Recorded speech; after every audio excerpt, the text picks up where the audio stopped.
Subscribe करें और bell दबाएं ताकि कोई खबर रह न जाए।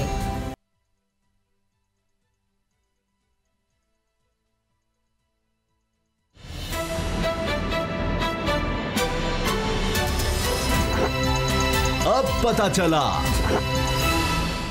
बिस्मिल्लाहिर्रहमानिर्रहीम, अस्सलाम वालेकुम। मैं हूं मोहम्मद उसामा गाजी और आप देख रहे हैं अब पता चला। हर गुजरते दिन के साथ मौसम में ही हिद्दत नहीं बढ़ रही, सियासी दर्जा हरारत भी रोज बरोज बढ़ता जा रहा है। हुकूमत और अपोजिशन बैक वक्त सियासत में भी मद्दे मुकाबिल हैं और अदालत में भी एक दूसरे के खिलाफ कानूनी जंग लड़ रहे हैं। आज सुप्रीम कोर्ट ऑफ पाकिस्तान में दो अहम केसेस की समाअत थी, लेकिन इस अहम मैदान में बज़ाहिर हुकूमत को पसपाई का सामना करना पड़ा। पहला केस बल्दियाती इदारों के बारे में था। सुप्रीम कोर्ट ने बल्दियाती एक्ट के सेक्शन 3 को आइन से मुतसादिम करार देते हुए पंजाब में बल्दियाती इदारे बहाल कर दिए। तज्जियाकार इसे हुकूमत के लिए बड़ा झटका करार दे रहे हैं। दूसरा केस डस्का के ज़िमनी इलेक्शन के फैसले का था। हुकूमत का मौक़िफ़ था कि सिर्फ 20 मुतनाज़ा पोलिंग स्टेशन पर पोलिंग करा ली जाए, जबकि अपोजिशन पूरे हल्के में पोलिंग का कह रही थी। इस केस को भी देखा जाए तो फतह अपोजिशन की हुई है। सुप्रीम कोर्ट ने पूरे हल्के में इंतखाब कराने के इलेक्शन कमीशन के फैसले को बरकरार रखा है। पहले ये इलेक्शन 10 अप्रैल को होना थे, लेकिन अब इसकी तारीख का ऐलान बाद में होगा। एक और अहम महाज, एक और मामला जहां हुकूमत और अपोजिशन में जोड़ पड़ने जा रहा है, वो कल मुस्लिम लीग नून की नायब सदर मरियम नवाज की नैब में पेशी है। पीडीएम जमातों ने इज़हार यकजहती के लिए कल मरियम नवाज के साथ जाने का ऐलान किया है। इस हवाले से अहम खबर यह है कि पीपल्स पार्टी भी मरियम नवाज के साथ नैब जाएगी। इसी को लेकर अंदाजे ये लगाए जा रहे हैं कि हुकूमत ने जो डेंट पीडीएम में डाला था, नून लीग और पीपल्स पार्टी के तुंदो तेज बयानात ने जिसे मजीद गहरा कर दिया था। पीडीएम क़यादत इस आग को बुझाने में कामयाब हो गई है।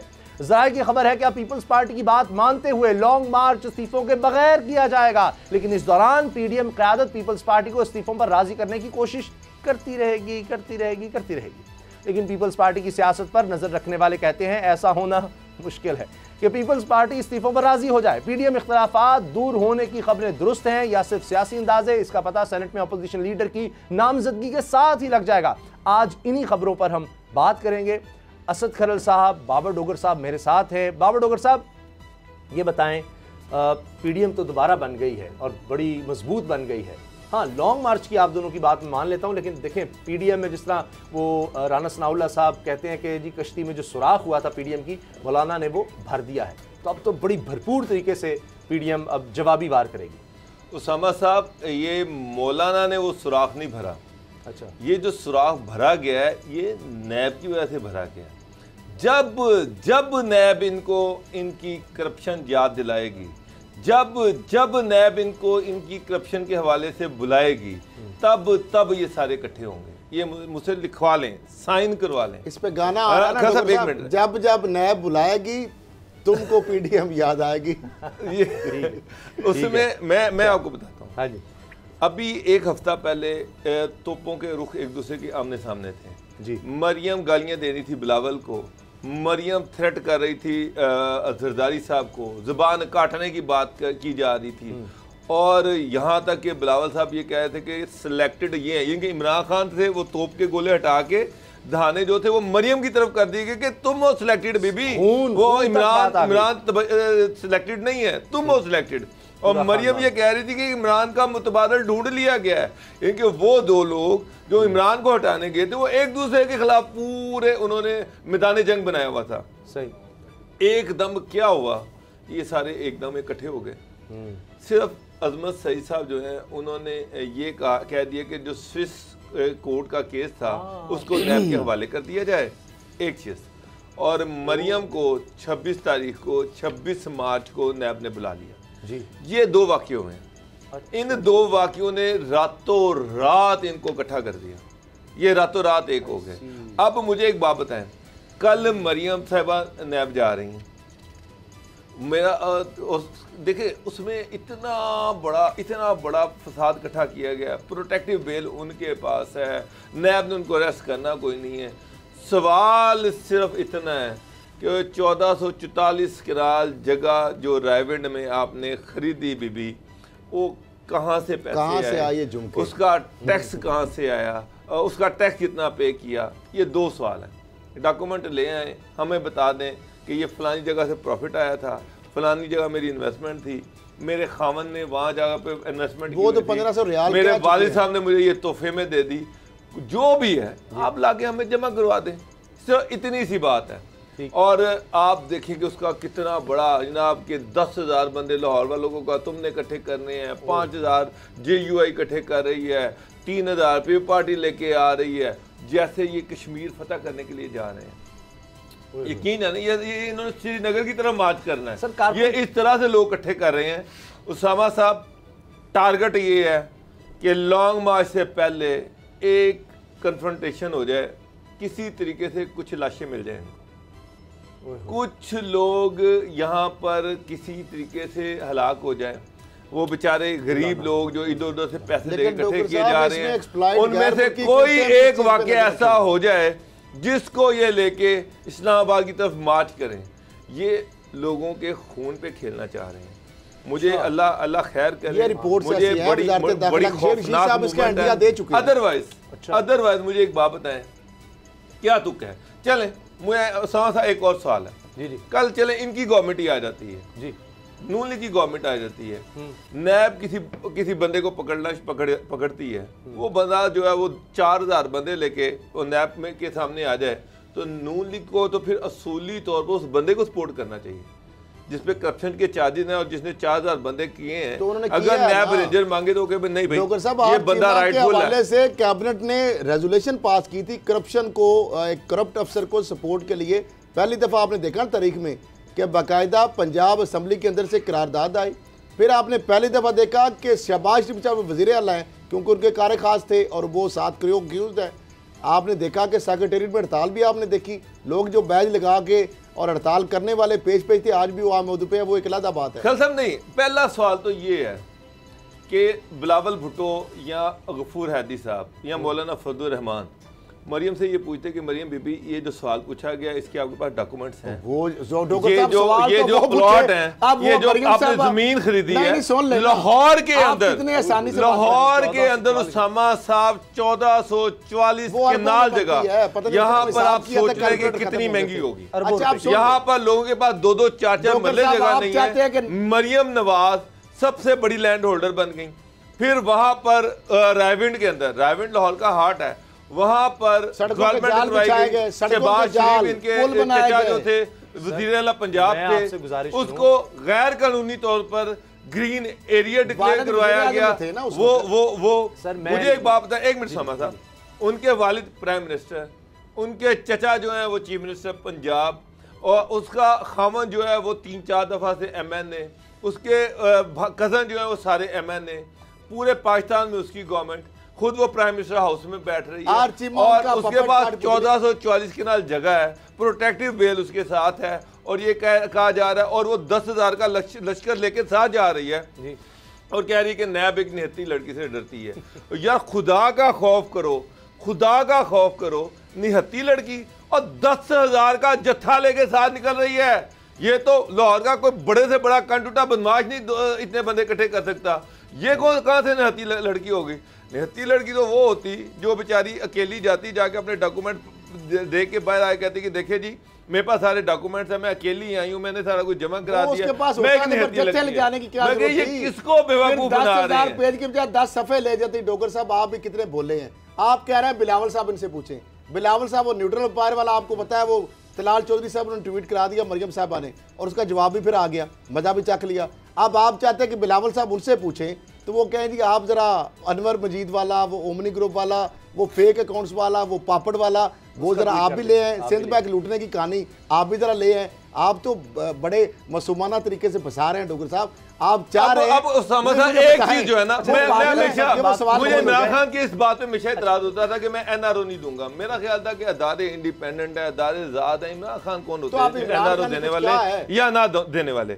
लेकिन अब मुझे एक चीज समझ आ रही है कि इमरान खान जो बार बार कहता था कि जब भी करप्शन की बात होती है ये सारे इकट्ठे हो जाते हैं मेरे खिलाफ, आज ये चीज इन्होंने खुद साबित कर दी। तो यही जहां नैब आया, जहां करप्शन आई, जब इनसे पूछा गया कि जनाब ये जो आपने 2 नंबरियां की हैं, या मैं इसमें 2 नंबरी की बात ही नहीं कर रहा भाई, सीधी सी बात है कि 1444 के नाल जगह है, ठीक है, आपने बड़ी मेहनत से, आपके दादा ने मेहनत की, वालिद ने मेहनत की, बहुत बड़ा आपका बिजनेस है, आपने ये जमीन खरीद ली। भाई आप उसका सोर्स ऑफ इनकम बता दें, आपके पास वो पैसे कहाँ से आए वो बता दें, यही चीज है ना, इसके अलावा तो कोई चीज नहीं है। अब इस पे इतना गुस्सा करना, इस पे अच्छा दूसरी जरूरत कैसे होगी किसी की बुलाने की। मगर अच्छा बाबर साहब, आपकी इजाजत से मैं आता हूँ, आप बिल्कुल सर, मेरी बात नहीं समा साहब, आपकी इजाजत चलती है, हमारी नहीं खरल साहब देखे ना, खरल साहब जरा मैंने सर दफ्तर में आना है, मैंने लाहौर में रहना, इस तरह की बातें ना करें सर। कल एक जुलूस भी है, आप तो समझ रहे हैं, मैं उसमें शामिल दादा पोता की कहानी हुई पुरानी। अच्छा, क्योंकि ये जो मामला है ना, दादा पोता की कहानी स्पेशली नहीं आती, क्योंकि दादा पोता की कहानी है हुसैन नवाज और हसन नवाज के साथ। मरियम साहबा ने दादा से कुछ नहीं लिया। अच्छा। वो तो हुसैन नवाज और हसन नवाज को दे गए थे ना, जो फ्लैट की कहानी चलाई, जो नल की इन्होंने केसर चलाई। अब मरियम साहबा, ये अभी कल की बात है, वो कह रही थी पाकिस्तान तो, लंदन तो क्या, पाकिस्तान में भी कोई जायदाद नहीं। ये दादा पोते की कहानी नहीं है, ये बहन भाई की कहानी है। जिस तरह बेनिफिशियल ऑनर और ट्रस्टी बनी, कैलबरी फंड बना लिया। सुन ले, नवाज शरीफ साहब से वो पैसे, मैं पनामा केस में चूंकि उसामा साहब था, एक चीज मेरे टिप्स पे याद है, और पहला केस भी हाई कोर्ट में लार्जर बेंच बना तो मेरी रिक्वेस्ट पे बना, अजहर सिद्दीक साहब मेरे वकील थे। जब पनामा का कमीशन के हवाले से जब जमाली साहब कर रहे थे, तो पहला नैब को बताया कि डब्बा खलल साहब का जो उसका जवाब ले आए जरा, जो कमर जमान चौधरी साहब ने गायब कर दिया। और कमीशन पे इमरान खान साहब, शेख रशीद साहब और सिराजुल हक साहब बिल्कुल कायल होने के लिए तैयार थे। जब मैंने कहा जनाब सलमान असलम भट्ट साहब थोड़ी देर पहले कह रहे थे कि जनाब मरियम साहबा कहीं है, कुछ सऊदी अरब में, कुछ जद्दा में, यूके में, एकदम से एक पेज का ले आया वो फौरी पर अंडरटेकिंग कि जनाब अगर जहांगीर तरीन और इमरान खान का जो ऑफशोर कंपनियों के वाले से जो नवाज शरीफ और उसकी फैमिली का कर रहे हैं, यही इंडिकेटर। तो मैंने कहा खान साहब ये देख ले, एकदम से कैसे होगा, और 3 कापियां बन गई। खान साहब को बड़ी मुश्किल मैंने कन्विंस किया। मैं प्रोसिक्यूटर जनरल और नैब के ऑफिस सुप्रीम कोर्ट में बिल्डिंग में था, इमरान खान साहब ने बुलाया, उन नैब वाले एकदम शॉकिंग हो गए। शेख रशीद साहब को मैंने कन्विंस किया, मेरे घर 27 नवंबर को गाल बनाया, कैलबरी फाउंड पर शार्ट स्वीट और जो स्मार्ट केस है, मेरे से वो सारी चीज़ें लेके गए, मेरे घर आए। उनका खान साहब की बजाय मैं घर आता हूँ, मेरे 5 मरले के घर में आए वो, और वो चीज़ें लेके गए, वो रिकॉर्डेड है चीज़ें सारी। मैं कैलबरी फाउंड का सारी चीज़ें मैं इसलिए कह रहा हूँ, मरियम साहबा ने वहाँ पर ये कहानी सुनाई थी। एक तो जाली उन्होंने बना ली, कैलबरी फाउंड वहाँ से सही आई थी। मैं जेरी फ्रीमैन के पास वहाँ अप्रोच किया, यूके में गया, उनका मैंने ये लिखा था। मैंने कहा बिल्कुल मरियम साहबा ने यही ट्वीट किया है, लेकिन सुप्रीम कोर्ट में वकीलों ने चेंज कर दिया। उन्होंने बताया ये तो आप फंस जाएंगे सारे। वहाँ पे इतनी मत मारी गई कि 1 2 के बाद 4 लिख दिया, 3 पॉइंट ही भूल गए, उसके साइन जाली कर दिए। अरशद जो वो शेख थे, क्या इनके वकील जो थे, अकरम शेख साहब माशाल्लाह, सलमान अकरम राजा वगैरह, उन्होंने कहा ये तो बेड़ा कर कोई। मरियम साहब जल्द में जल्दबाजी मारती हैं, इस तरह मिठाई जल्दी बांट देते। इन्होंने ट्वीट कर दिया, फेसबुक पे लगा दिया। मैंने जब सीएम में देखी वहाँ पे और है, मैंने पर लंदन गया, सारी लेके आया, वो सारी रिकॉर्ड पे है सुप्रीम कोर्ट में। मामला ये है उसामा साहब कि जो ये मामला हो रहा है, ये मरियम साहबा वाला, ये जो पेशी की बात है, मुझे ये बताएं कि मरियम साहबा 1444 का वो बात वहाँ पे आ रही है, ये वहाँ पे उन्होंने पता पॉइंट क्या लिया।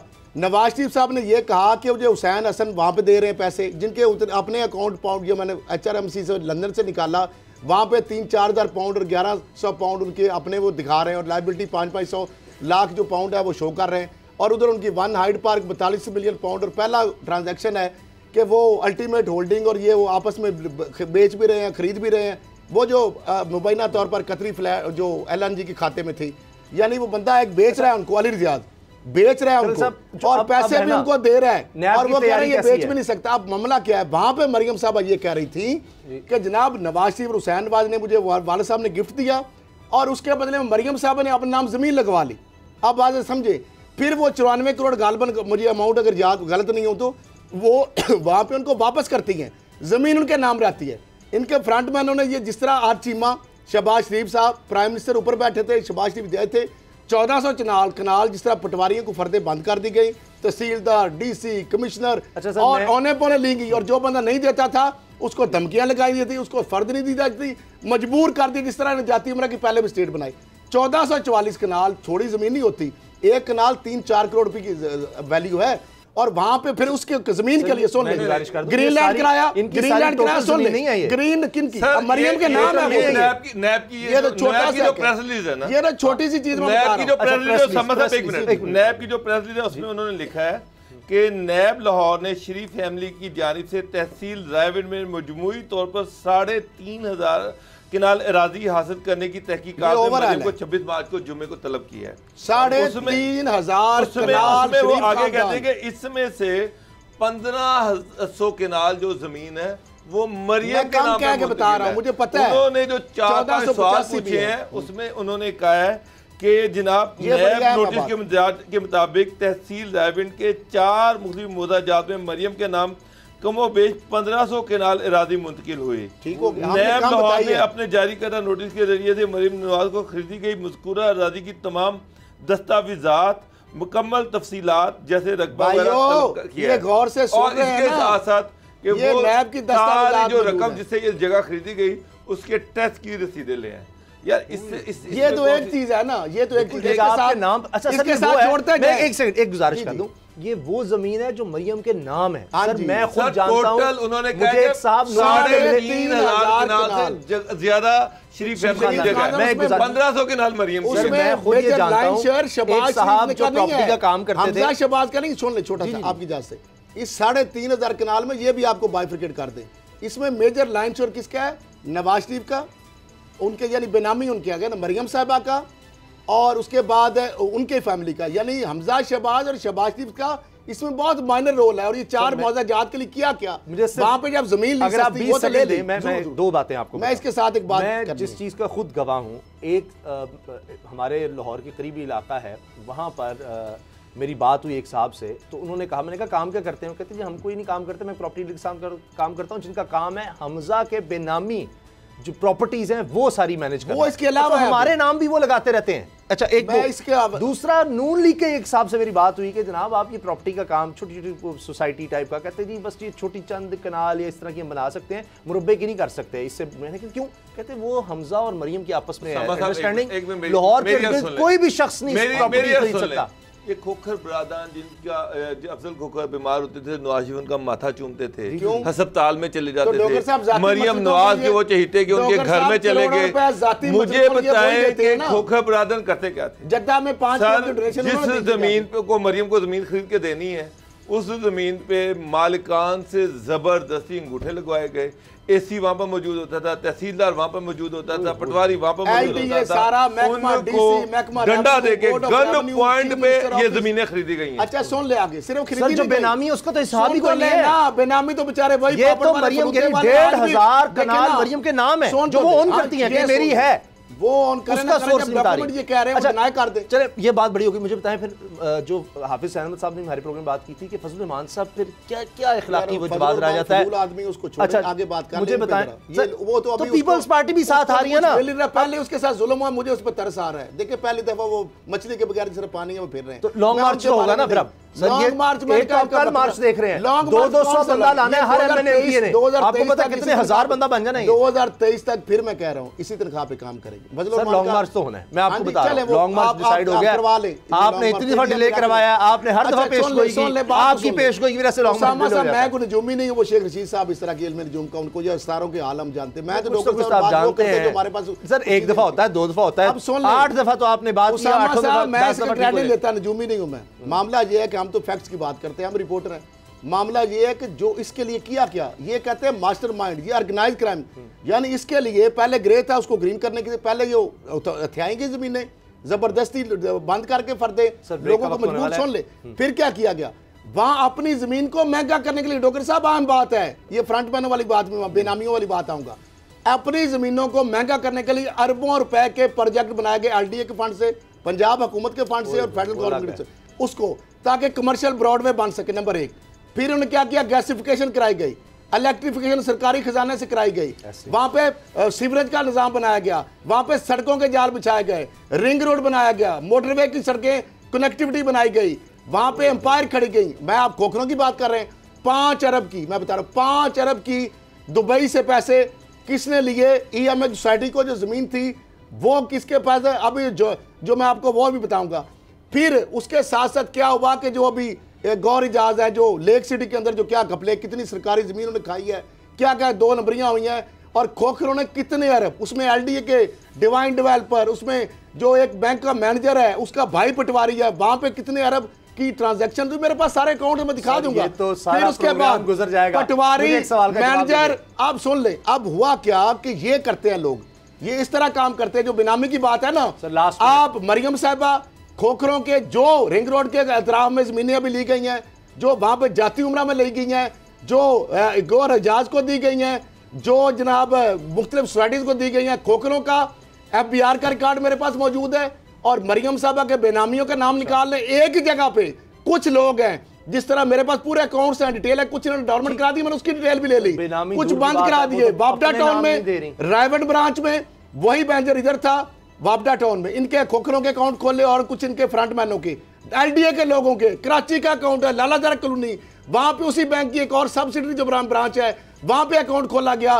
दुबई से पैसा आ रहा है, 5 अरब की दिहाड़ी लगाई गई, टीटियां लगी। अगली बात, अफसोस क्या है, आज हमारा एंटी करप्शन, आज हमारा नैब, और आज हमारा वजीर आजम और वजीर आला ऑफिस को फिर ये रिपोर्ट दी गई कि महल्लात गिरा दिए गए। पहले 2018 में मैंने सो मोटो कराया, सुप्रीम कोर्ट में खड़े होकर बताई चीजें, वो महल नहीं गिरे। उस वक्त डीजी LDA आमना इमरान और सालिया सईद ने झूठ बोले सुप्रीम कोर्ट के सामने, और उसके बाद वो केस दब गए। एंटी करप्शन के पहले सिर्फ एक जुमला मुझे बता दें। मामला ये आज भी क्या हुआ है, वो देखे वहां पे बिरयानी की खिला के सारे लोग सो गए, सकते में आ गए, 2 के नाम की पार्टी है। इमरान खान साहब ने बयान दाग दिया, उनके हवारियों मुशारियों ने, उन्होंने कहा कि साहब हमें माल गिरा दिए। सर बाबर साहब सिर्फ एक जुमला कि माल ये होगा क्या, सिर्फ एक जवाब, लॉन्ग मार्च तो होगा, इस्तीफे नहीं आएंगे, पीपल्स पार्टी फिर जीत गई है, तो लेकिन ये सेनेट इलेक्शन का क्या होगा? उसामा साहब, मैं आपको एक बात बता दूं, एक दिलदारी सब पर भारी। आप देखिएगा यूसुफ ज़रा गिलानी ही अपोजिशन लीडर होगा, ये मुझसे लिखवा लें। इस्तीफे तो वो तो डन हो गया ना, वो तो डन हो गया कि इस्तीफों के बगैर ही लॉन्ग मार्च होगा, वो तो फाइनल डील हो गई है। खर्चा लॉन्ग मार्च पे किस लिए कर रहे हैं फिर आप? तो कौन खर्चा? अब सर, अब जो फटा है ना उसामा साहब, वो ये है, अब नून लीग ये चाह रही है कि धरना जो लॉन्ग मार्च करना है उसके साथ धरना दें, तो डिसाइड ये हुआ था कि 10 रोज धरना देना है। अब दूसरी चीज है वेन्यू, वो बहुत अहम है। वेन्यू क्या पार्लियामेंट हाउस होगा, अब पारा होगा, या रावलपिंडी होगा? ये पार्लियामेंट के बाहर जहाँ शलवारें लटकी थी और ये कहते थे कि अंदर आओ, सर ये जाएंगे आप पार्लियामेंट ना पार्लियामेंट तो मुझे जो इत्तलात है, पार्लियामेंट तो डिस्कशन में है ही नहीं है। डिस्कशन ये है रावलपिंडी या आप पारा, कहाँ पर 10 रोज का धरना, अदारों को बदनाम करना ब्रेक है, लेकिन एक है, सब दुआ करें, की बात करते हैं, कभी आप पारा की आर्मी और ISA को कल जुम्मतुल दिन है और कोई पर्पस नहीं। कल जुम्मतुल मुबारक का दिन है, अल्लाह खैर खैरियत से गुजारे, क्योंकि बड़े खदशात हैं, क्योंकि नैब गया, डोगर साहब माल गिर गया अदालत में गया नैब, लेकिन वहां से दरखास्त मुस्तरद हो गई, क्योंकि कानून रियासत कहाँ है, अमलदारी उसकी होनी चाहिए, अगर खतरा है तो कानून अपना रास्ता बनाए। ब्रेक लेते हैं और ब्रेक के बाद बात करेंगे सुप्रीम कोर्ट के फैसले की।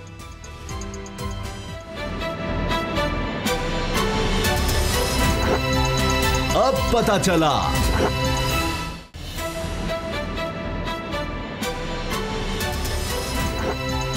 अब पता चला। सुप्रीम कोर्ट में केस गया हुआ था और तहरीक इंसाफ की तरफ से गए थे जी डस्का इलेक्शन के हवाले से। अब उसका फैसला इस तरह से आया है कि फ़िलहाल 10 अप्रैल को तो इलेक्शन नहीं होगा। तो इलेक्शन कमीशन का ये फैसला जो है वो यूँ समझे कि मुअत्तल हो गया या मुअख्खर हो गया कि अब इलेक्शन बाद में होंगे, लेकिन इलेक्शन जो है वो ये नहीं, सुप्रीम कोर्ट ने कहा कि जी नहीं होंगे। तो इस लिहाज से ये एक तरफ तहरीक इंसाफ के असजद मल्ली साहब कह रहे थे सुप्रीम कोर्ट के बाहर कि जी हमारी ये अखलाकी फ़तह है, क्योंकि सलमान राजा साहब जो नून लीग की तरफ से पेश हुए वो ये कहते थे कि जी पूरे हलके में जो है फौरी तौर पर ये इलेक्शन होना चाहिए।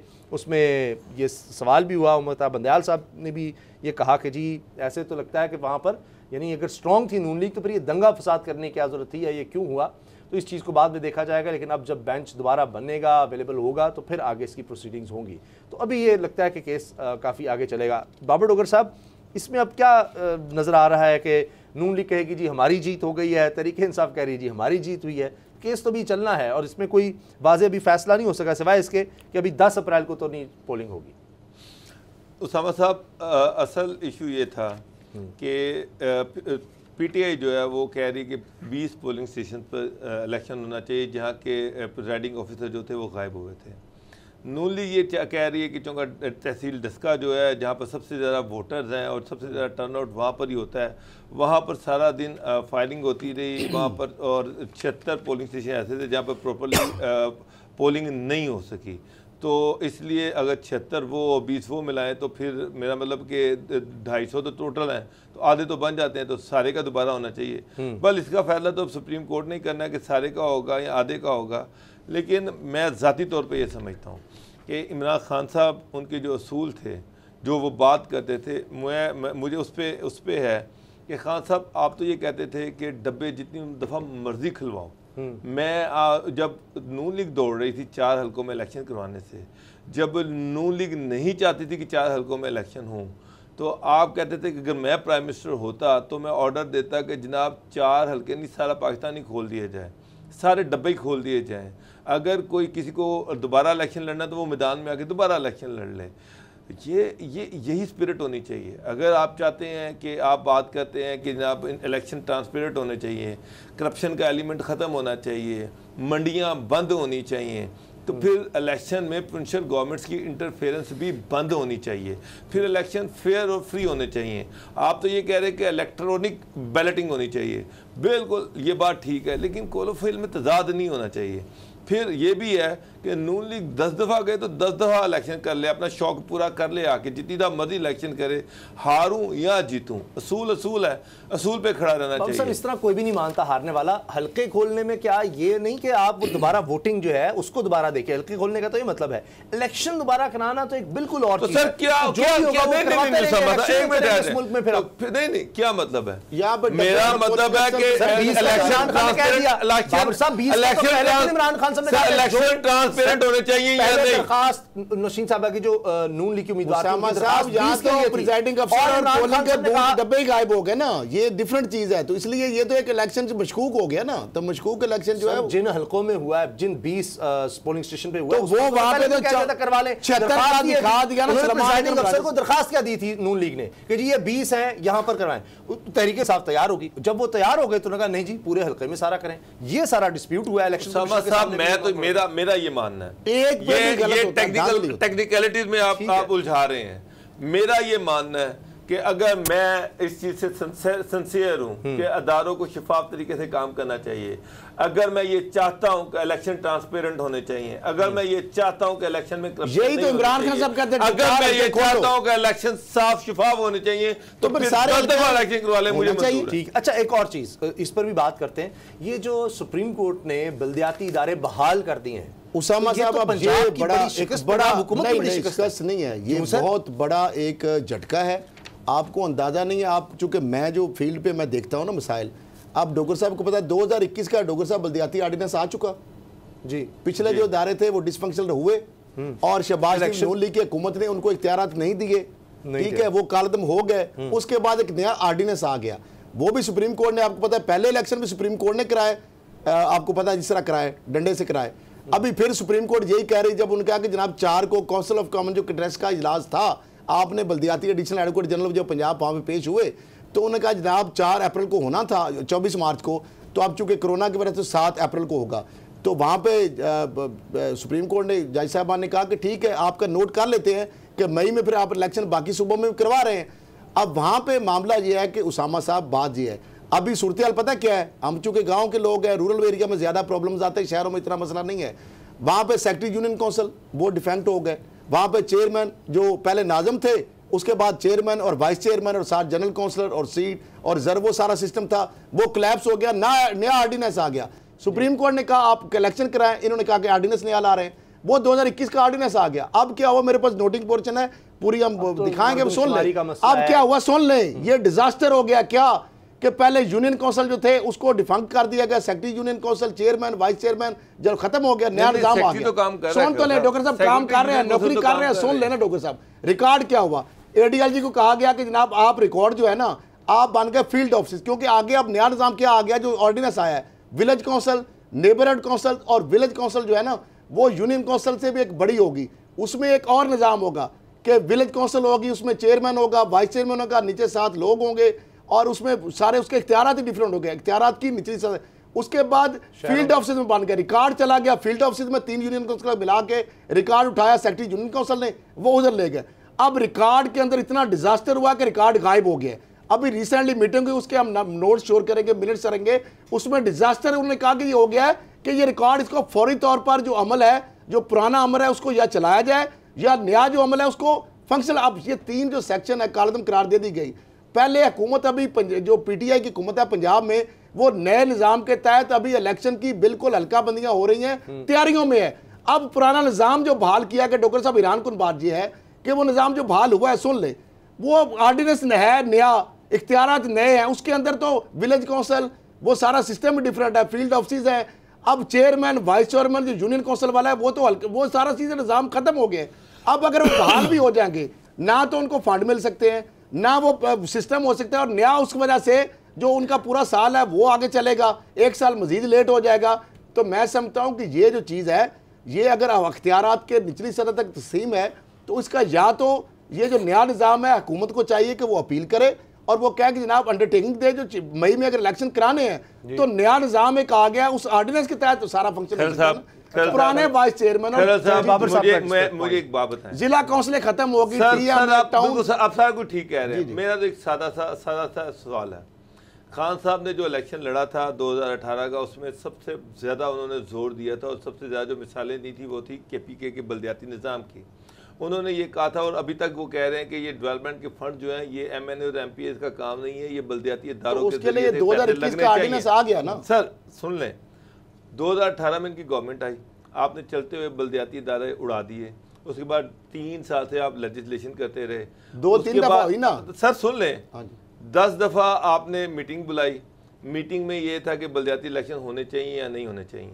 MNAs और मिनिस्टर ने कहा खुदा का नाम है इमरान साहब, अगर आपने इलेक्शन करवाए तो हम बुरी तरह से पिट जाएंगे, अभी इलेक्शन ना करवाएं। नून लीग में भी यही हुआ था ना, उनको इसीलिए डिस्पोजल कर दिया गया था कि नून लीग की MP या MNA यही कहा, पीपल्स पार्टी ने मेयर कराची रोता रहा। ये तो कोई भी MNA MP नहीं कहेगा। मेरी अर्ज है, आप पार्टी की मिसाल दे रहे हैं, MKM का जो कराची का नाज़िम था वो अख्तियारात तो रोता रहा, लेकिन उसको डिसफंक्शनल नहीं उन्होंने किया, लेकिन उसको पैसे जब दिए, खरल साहब उसने अपनी मियाद पूरी की। मियाद पूरी करने से क्या फायदा? PDM मियाद पूरी कर रही है 2023 तक, उस PDM का क्या फायदा? वो इख्तियार। सवाल ये नहीं है, सवाल ये या तो उस बल्दियाती निज़ाम को चलने मुझे बताया नून लीग के दौर में वो खत्म हो गया था डॉक्टर साहब, क्या वो बल्दियाती निजाम नून लीग ने जो बनाया था, सुप्रीम कोर्ट ने डंडे से कराया था, क्या उसको फंक्शन होने दिया? पीछे भी इन्होंने भी तो वही किया ना, तो वो तो कौन सी तब्दीली की है? नया तब्दीली कर साल तो इनकी गवर्नमेंट को गुजर गए, अभी तक ये बल्दियाती इलेक्शन तो करवा नहीं सके। वो गवर्नमेंट, वो इमरान खान जो ये कह रहे थे उनका सबसे बड़ा जो ख्वाब है वो ये इंडिपेंडेंट बल्दियाती इलेक्शन करवाना, वो ये कह रहे थे कि लंदन में जिस तरह का लंदन का मेयर है उस तरह के इख्तियारात लाहौर के मेयर को देने। अब जब इलेक्शन की दफा आई है, अब आपको ये डर लग रहा है कि शायद हम हार जाएं, तो इसलिए आप इलेक्शन करवा नहीं रहे। मैं इनसाइड कह रहा हूँ यार, मेरे सामने और उसमें MPs MNA ने कहा है कि खुदा का नाम इलेक्शन ना करवाइए। समझ नहीं आ रही, फिर आप इलेक्शन करवाने नहीं चाहते, इमरान खान साहब आप इलेक्शन करवाने नहीं चाहते। तो 2021 का ऑर्डिनेंस किस लिए है? ब्रेक के बाद मिलेंगे। आप इमरान खान नहीं कर सके, सब तो नया लीग है, आपको की गिरफ्तारी हो सकती है। ब्रेक के बाद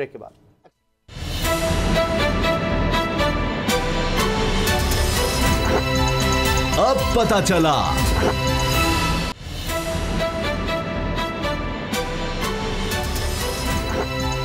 अब पता चला।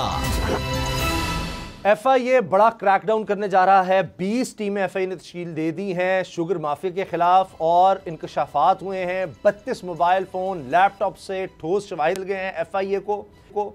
और इसमें बड़ी खबर यह है कि जहांगीर तरीन साहब, हमजा शहबाज, इनकी गिरफ्तारी भी हो सकती है। इसके अलावा और बहुत से लोग हैं जिनकी गिरफ्तारी हो सकती है क्योंकि ये सट्टेबाजी मुलव्वस थे। बड़े बड़े ग्रुप्स, 110 अरब रुपया, बड़ा आसान है मुंह से कह देना, लेकिन 110 अरब रुपया बहुत बड़ी रकम है। सिर्फ एक साल में नाजायज मुनाफा सट्टेबाजी के थ्रू इन्होंने कमाया 110 अरब रुपए। पता नहीं 110 अरब रुपए में पता नहीं कितनी मिलें लग जाएं।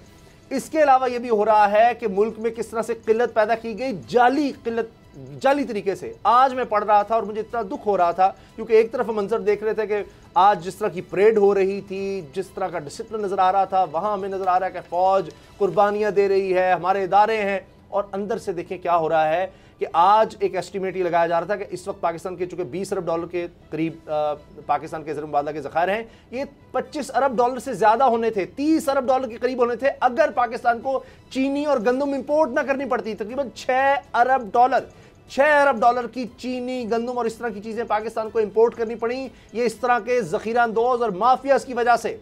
अब शुगर माफिया पाकिस्तान का सबसे बड़ा माफिया इसलिए कहा जाता है कि तकरीबन 50%, कम अज़ कम 50% जो शुगर मिल्स हैं वो सियासी खानदानों की हैं, उनमें जरदारी साहब भी हैं, उसमें ओमनी ग्रुप है, उसमें यहाँ पर हर तरह का ग्रुप शामिल है। और इसने 110 अरब रुपए का एक साल में, मैं नहीं कह रहा, एफआई की रिपोर्ट कह रही है, एफआईआर दर्ज हो चुकी हैं। अब कहा जा रहा है कि 20 टीमें तश्कील दे दी गई हैं, कुछ लोग पकड़े गए थे, उनके इंकशाफात से सारा कुछ पता लग गया कि किस तरह से सट्टेबाजी हो रही थी। ब्रोकर्स अलग थे, शुगर इंडस्ट्री के मालिकान अलग हैं, ब्रोकर्स अलग हैं, आगे जो सट्टा कर रहे हैं वो अलग हैं। बाबू डोगर साहब, अब ये सब कुछ पता तो चल गया है, अब आपको लगता है कि जहांगीर तरीन साहब, हमजा शहबाज, कहा जा रहा है कि इनकी गिरफ्तारी हो सकती है, रिपोर्ट्स आ गई हैं। उसामा साहब, ये शुगर माफिया जो है, इन्होंने बड़ी प्लानिंग के साथ ये मनसूबाबंदी की हुई थी। अनफॉर्चुनेटली मुझे शर्म आती है कि ये पाकिस्तानी हैं, ये सारे सेठ जो हैं ये पाकिस्तानी हैं। आपने कहा कि ये सियासतदान है, इसमें बेताशा जो है वो मीडिया मालकान भी हैं, मीडिया मालकान है। कल साहब इन्होंने ये प्लानिंग की हुई थी रमजान में चीनी की कीमत 140 रुपए किलो तक लेके जानी, 140 तक। ये वो मिल मालकान है जो गन्ना तो उठाते हैं किसान से, उसको पैसे नहीं देते, करोड़ों रुपया, अरबों रुपया इन्होंने किसानों का देना था। लेकिन मैं दाद दूंगा, तो फिर गन्ना मैं खल साहब दाद दूंगा केन कमिश्नर जमान भट्टू को, एक अपराइट ऑनेस्ट ऑफिसर है जो ना बिक सकता है ना झुक सकता है। उसने ना बड़े बड़े मगर मच्छों में पर्चे दर्ज करवाए। आज पंजाब गवर्नमेंट ने कैबिनेट मीटिंग में इस चीज की अप्रूवल दी है कि पहले तो जो केन कमिश्नर था वो देखता था किसानों और शुगर मिलों के माबैन सारी चीजें। आज फाइनल, आज पंजाब गवर्नमेंट ने उसको ये भी कहा कि चीनी की कीमत को भी केन कमिश्नर रेगुलेट करेगा। ये अथॉरिटी भी उसको दे दी है। अब चीनी की कीमत और गन्ने की कीमत दोनों केन कमिश्नर के हाथों में आ गई हैं। तो आप देखें कि बड़े बड़े जो मगरमच्छ हैं उन पर पर्चे दर्ज होने शुरू हो गए हैं। मीडिया मालकान है उन पे जो सोच भी नहीं कोई सकता था, क्योंकि जो इनको हाथ लगाता है ये फिर करप्ट अफसर कभी मीडिया मालकान के खिलाफ मुकदमा दर्ज कर सकता है। और वो जमान वट्टू जहां भी कमिश्नर लगे उन्होंने ताकतवर लोगों के खिलाफ हाथ डाला। और सलूट है, आज मैं बेकायदा सलूट करता हूं उस बंदे को, वो केन कमिश्नर जमान वट्टू जिसने लगाम डाली है और नकेल डाली है। बड़े बड़े ताकतवर मीडिया मालकान भी उसके खिलाफ उसने पर्चे दर्ज कराए हैं। और जो डोगर साहब कह रहे हैं ना, अब उनके कड़ाके भी निकालेगा। और जिस तरह इमरान खान साहब ने, आपको पता है कोविड के बावजूद उन्होंने एक क्वारंटाइन के बावजूद एक मीटिंग दी और उसके अंदर जो उनके अंदरूनी कहानी सामने सारा क्रेडिट जो है ना इमरान खान को भी है, उन्होंने स्टैंड लिया इसके पीछे। मीडिया शुगर मालकान के खिलाफ वो झुके नहीं है, पंजाब पूरी तरह से केन कमिश्नर को सपोर्ट किया, पूरा वेट उसके पीछे डाला। वो भी दे दें और एफआई के डीजी वाजिद ज़िया को भी दे दें, वज़ीर दाखिला शेख रशीद को भी दे दें, शहजाद अकबर को भी थोड़ा सा दे देते हैं, और डॉक्टर रिजवान जो डायरेक्टर एफआई हैं, और खास तौर पर अबू बकर खुदा बख्श को आप जानते हैं डोगर साहब, वो बंदा अबू बकर खुदा बख्श को जानते हैं जिसके पास फ़ोन भी आज भी सादा फ़ोन है, आपने भी देखा है। यानी इंतहाई अपराइट अफसर, पुलिस वाले भी उसकी कस्में उठाते हैं और हम भी उसको जानते हैं। मामला ये है कि ये जो इमरान खान साहब ने कहा कि पहली बार ताकत माफिया, ताकतवर के कानून के ताबे आ चुके और सट्टा माफिया और कब्जा माफिया के खिलाफ कार्रवाई जारी है। अगर एफआई की रिपोर्ट के चंद मंदरजात अगर इजाजत दे शेयर कर दूं, क्योंकि बहुत होशरबा है। एफआईए ने जो एक साल के दौरान शुगर माफिया की जानब से कीमतों के इजाफे के जरिए 110 अरब के कमाई का इंकशाफ और 20 टीमें तश्कील दे दी हैं हाथ डालने के लिए। और एफआईए के इंसदाद बदनवानी के दायरे में ये जो पीटीआई के रहनुमा जहांगीर तरीन आ गए, जेडब्ल्यूडी ग्रुप आ गया, लाहौर के gourmet bakers and sweets private limited, क्योंकि कोई चैनल नाम नहीं लेता एक दूसरे का, हम लेते हैं क्योंकि यहाँ पे आज़ाद है, हमारे को कदगने नहीं है, हमारे चैनल के खिलाफ भी आपको बात आती है, लगाएं जितना मर्जी आप करें। उसके बाद आ गया पीनल कोड, पीपीसी की सेक्शन 420, 468, 471 और 109 समेत एंटी मनी लॉन्ड्रिंग एक्ट 2010 की दफ़ा 4(3) के तहत एफआईआर दर्ज की गई। आगे सुने एफआई के कंटेंट्स नाज़रीन के लिए शॉर्ट में बता रहा हूँ। शुगर माफिया के खिलाफ तफ्तीश के दौरान ये बात सामने आई कि शुगर इंडस्ट्री, क्योंकि हम बाइस नहीं होना चाहते, एफआईआर को आसानी के लिए उसका तर्जमा कर रहे हैं, शुगर ब्रोकर्स और इनके सट्टा एजेंट्स क्या सराई यानी प्राइसिंग जो, क्योंकि आपस में दोनों मिले होते हाँ प्लेयर्स, शुगर मिलों के साथ मिलकर शुगर सट्टा माफिया बन गए और व्हाट्सएप ग्रुप पर खुफिया अंदाज में काम कर रहे हैं ताकि ईमानी और धोखाधड़ी के बेईमानी जरिए चीनी की कीमतों को मसनूई तौर पर बढ़ाया जा सके और चीनी की किल्लत पैदा की जा सके। इंक्वायरी से मालूम हो कि सट्टा माफिया ने गुज़श्ता एक साल में चीनी की कीमत में 20 रुपये फ़ी किलो का इजाफा किया, जो 11 फरवरी 2020 को फी किलो थी और 21 मार्च 2021 को 90 रुपए फी किलो हो चुकी है यार। अब वो रमज़ान में इसे 110 रुपए फी किलो तक पहुंचाने की जो साजिश कर रहे हैं, हम प्रोग्राम में बता चुके, 40 तक भी ले जाना चाह रहे थे। तहकीकात के दौरान ये इंकशाफ हुआ कि यहाँ तक के मुल्क के सरफहरिस्त रजिस्टर्ड कारोबार जैसे government bakers and sweets private limited, Lahore जो सट्टा माफिया के एजेंट, जिस तरह एक चैनल मीडिया और भी है, उसके मालकान जिम्मेदारों के पैसे खा के बदमाशी करते हो, तुम्हें छोड़ेंगे नहीं। अगर तुम ये कहो किसी का हक खा के चैनल चला के तुम बदमाशी करोगे, हम तुम्हें आगे गिरबाना से भी पकड़ेंगे। किसानों का हक किसी को खाने नहीं देंगे।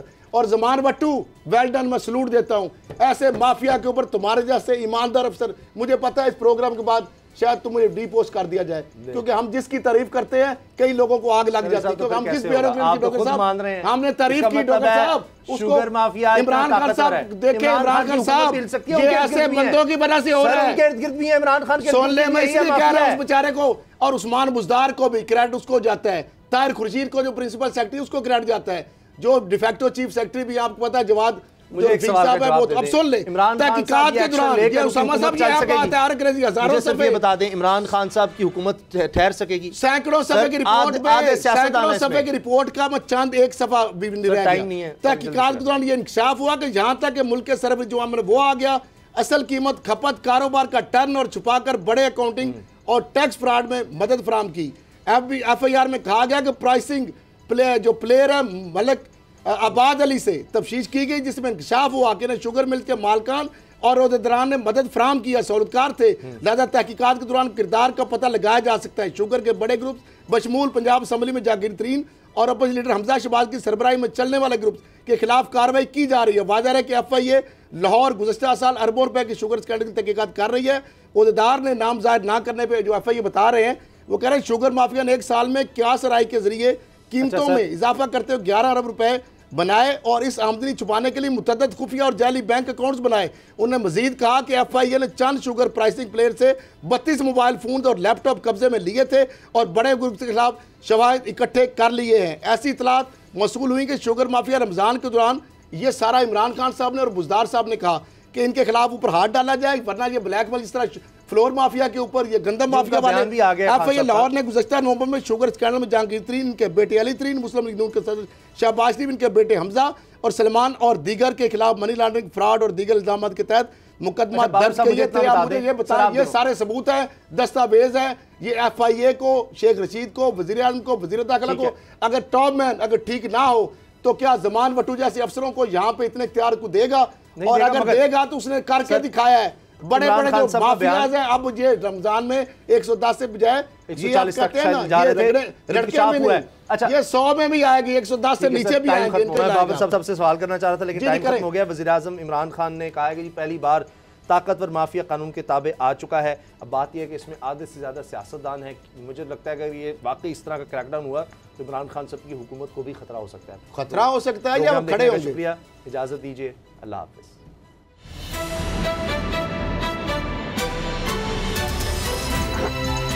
अब पता चला। सब्सक्राइब करें और बेल दबाएं ताकि कोई खबर रह न जाए।